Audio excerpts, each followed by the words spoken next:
Ellen Sila Lumenomentielvo, uma estrela brilha sobre a hora do nosso encontro, pessoal. Sejam bem-vindos a mais um vídeo aqui no canal. Um vídeo muito especial, feito a pedido de alguns amigos lá de Brasília. Os amigos do Clube Literário Tolkieniano. Um grande abraço para vocês aí. Quem sabe a gente se conhece pessoalmente algum dia. E um vídeo feito para celebrar o legado de uma pessoa extraordinária, absolutamente abnegada, com uma capacidade intelectual de trabalho gigantesca que nós perdemos faz pouco tempo, que é o Christopher Tolkien, o filho mais jovem e mais querido do professor J.R.R. Tolkien, John Ronald Reuel Tolkien. O Christopher faleceu há pouco tempo, com 95 anos de idade, depois de deixar pra gente um legado imenso. Assim, é difícil descrever o tamanho da realização dele. Mesmo me perguntaram quando ele morreu, alguns locais que fizeram reportagens sobre o tema, me perguntaram quando ele morreu sobre esse legado. É difícil definir, mas tem aqui o Silmarillion, que foi o que ele conseguiu trazer da grande obra do pai dele, da obra da vida do pai dele, pra gente depois da morte do pai dele. E uma infinidade de outros livros, dezenas de outros livros do Tolkien que a gente só conhece hoje graças ao Christopher.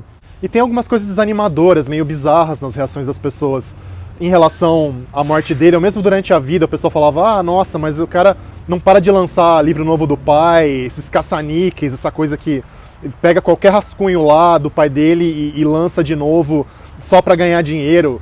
E acho que a coisa mais importante a se dizer sobre o Christopher, entre mil outras coisas, além de dele ter sido um dos primeiros leitores do Senhor dos Anéis, de ter ouvido o Hobbit sendo contado, conforme o Hobbit ia sendo composto, enfim, mas ganhar dinheiro, eu acho que era a ultimíssima das coisas que estavam na cabeça do Christopher mesmo, porque quando você olha, em especial para o History of Middle-earth, né, para os 12 volumes da série História da Terra-média, que a gente vai lançar aqui no Brasil em breve, se Deus quiser, estou ajudando aí a trabalhar no comecinho da tradução desses livros, o Christopher teve um trabalho, mas uma dor de cabeça inimaginável quase, para trazer esses livros para nós, para trazer essa obra toda imensa, não publicada em vida do Tolkien, para nós. E eu acho que assim, se você olhar no detalhe de cada caso, você percebe o tamanho desse trabalho, a dor de cabeça que foi esse trabalho. Por exemplo, para chegar no Akallabeth, né, na narrativa da Queda de Númenor, que eu tenho estudado muito de perto recentemente, tem algumas coisas no volume 9, bastante coisa, aliás, no volume 9 do History of Middle-earth, Sauron Defeated, Sauron Derrotado, como vai se chamar aqui no Brasil. Aí você percebe que o Christopher teve que lidar, assim, por baixo, tá? Com 7 textos de, sei lá, 30, 40 páginas mais ou menos, diferentes, né? Pra fazer a análise completa da transformação dessa história. 3 textos diferentes que tinham o título de A Queda de Númenor, em inglês, tá? Aí 4 outros textos diferentes que receberam o título de The Drowning of Anadune, ou A Submersão de Anadune. Aí para cada texto ele teve que levar em consideração o texto manuscrito à mão, o texto datilografado, as alterações que foram feitas a lápis no texto à mão e depois foram recobertas com caneta no texto à mão, depois as alterações a lápis ou a caneta nos textos datilografados. E ele levava em conta ainda todas as mudanças de nome, de lugar ou personagem, e o Tolkien mudava isso toda hora, todo o tempo, loucamente, sem parar.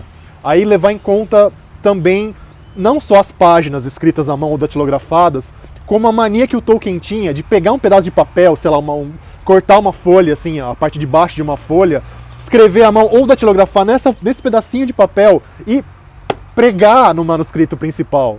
Tá? E aí tentar, a partir daí, chegar no que seria a versão final.